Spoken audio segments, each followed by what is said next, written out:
ನಮ್ಮ Sahyadri news channel ಅನ್ನು YouTube, Facebook ಹಾಗೂ ಇನ್ಸ್ಟಾಗ್ರಾಂನಲ್ಲಿ ನೋಡಿ. ಸಬ್ಸ್ಕ್ರೈಬ್, ಲೈಕ್ ಮತ್ತು ಶೇರ್ ಮಾಡಿ ಪ್ರೋತ್ಸಾಹಿಸಿ. ಕಳೆದ 3 ತಿಂಗಳ ಹಿಂದೆ ರಾಜ್ಯದಲ್ಲಿ ಯುವ ಕಾಂಗ್ರೆಸ್ಸಿನ ಚುನಾವಣೆ ನಡೆದಿತ್ತು. ಆ ಸಂದರ್ಭದಲ್ಲಿ ಸದಸ್ಯರ ನೋಂದಾವಣೆ ಮತ್ತು ಅದೇ ಸಂದರ್ಭದಲ್ಲಿ ಪದಾಧಿಕಾರಿಗಳ ಆಯ್ಕೆಗೆ ಚುನಾವಣೆ ಒಟ್ಟೊಟ್ಟಿಗೆ ಆಯಿತು. ಅದರ ಬಿಡುಗಡೆಯಾಗಿದೆ. ನಮ್ಮ ಜಿಲ್ಲೆಯ ಯುವ ಕಾಂಗ್ರೆಸ್ಸಿನ ಜಿಲ್ಲಾ ಘಟಕದ ಅಧ್ಯಕ್ಷರಾಗಿ ಹರ್ಷಿತ್ ಗೌಡ ಅವರು ಆಯ್ಕೆಯಾಗಿದ್ದಾರೆ ಮತ್ತು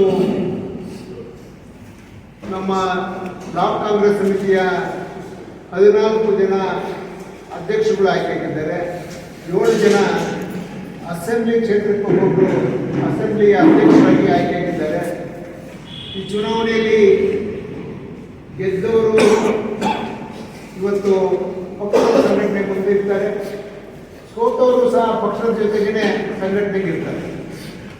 ಪಕ್ಷದ ಸಂಘಟನೆ ಒಂದು ಯುವ ಕಾಂಗ್ರೆಸ್ ಮತ್ತು NSY ನಮ್ಮ ಪಕ್ಷಕ್ಕೆ ಬೇರುಗಳು, ಮೂಲ ಬೇರುಗಳು.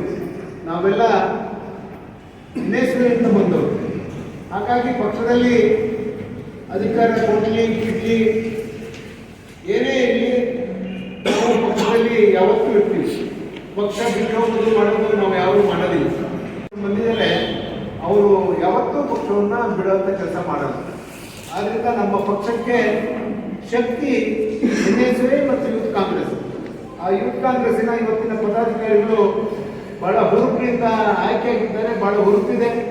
ಇವರು ಪಕ್ಷದ ಸಂಘಟನೆಗೆ ಕಾರಣಕರ್ತರಾಗ್ತಾರೆ, ಪಕ್ಷದ ಸಂಘಟನೆಯಲ್ಲಿ ತೊಡಗಿಕೊಳ್ತಾರೆ. ಇವರಿಗೆ ಇವತ್ತು ನಾನು ಏನೋ ಆಗ್ತೀನಿ ಅನ್ನೋದಕ್ಕಿಂತ ಪಕ್ಷದ ಸಂಘಟನೆ ಮಾಡಬೇಕು. ನಾವು ಮುಂದೆ ನಮಗೇನಾದ್ರು ಸಿಗಲಿ, ಈಗಲ್ಲ ಮುಂದೆ ಏನಾದ್ರು ಸಿಗಲಿ, ಅದಕ್ಕೆ ನಾವು ಪಕ್ಷವನ್ನು ಗಟ್ಟಿ ಮಾಡ್ತೀವಿ ಅನ್ನೋ ಒಂದು ಮನೋಭಾವನೆ ಇಟ್ಕೊಂಡು ಇವತ್ತು ಕೆಲಸ ಮಾಡೋಕ್ಕೆ ತಯಾರಾಗಿದ್ದಾರೆ.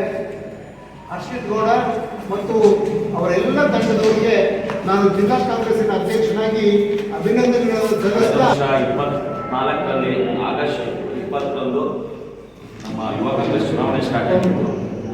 ಸೆಪ್ಟೆಂಬರ್ 22 ತನಕ ನಡೀತು. ಅದರಲ್ಲಿ ಏನೆಲ್ಲ ಮೆಂಬರ್ಶಿಪ್ ಮಾಡಿ 22ಕ್ಕೆ ಮುಗಿಸಿದ್ವಿ. ಅದಾದ ನಂತರ ಈ ತಿಂಗಳು ಜನವರಿ 17ರಂದು ಸ್ಕೂಟಿ ಅಂತ ಹೇಳ್ಬಿಟ್ಟು 31ಕ್ಕೆ ಅದು ಎಂಟಾಯಿತು.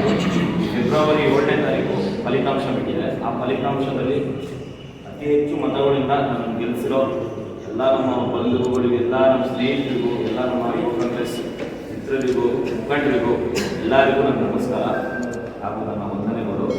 ಪಕ್ಷದ ಏನೇನು ಕೆಲಸ ಇದೆ ಅದ್ರ ಜೊತೆ ಸೇರ್ಕೊಂಡು ಎಲ್ಲ ಸಲಹೆಯನ್ನು ತಗೊಂಡು ಇನ್ಮೇಲೆ ಮುಂದುವರಿದು ಕೆಲಸ ಮಾಡಿ ಒಳ್ಳೆ ಕೆಲಸ ಮಾಡಿ ತೋರಿಸ್ತೀವಿ.